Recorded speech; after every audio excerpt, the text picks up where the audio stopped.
Everybody, I'm Aaron Bullitt, your urban sociologist. Today I'd like to discuss how the way you think shapes from your environment, but also how you interact with people. For example, let's look at the movie Toy Story, for example, right? The two main characters, Buzz and Woody, didn't get along. Well, from a sociology standpoint, let's break that down.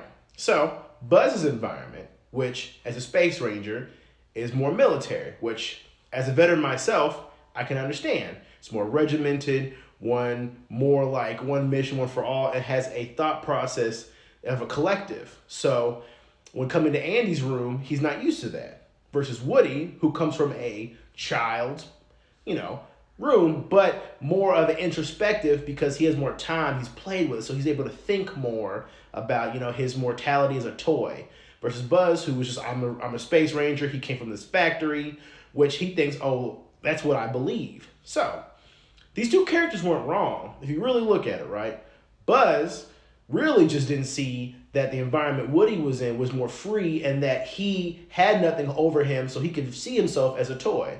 Where Woody should have seen Buzz as, oh, you came from a factory, you have this military, the space ranger, so you haven't even given yourself time to deprogram and think.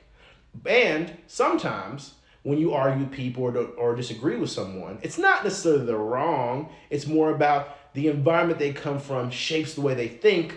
So sometimes it takes conversations or being outside of your environment to see. So next time you interact with somebody, don't take it personal. Don't always try to be right. Try to say, well, why do you think the way you think?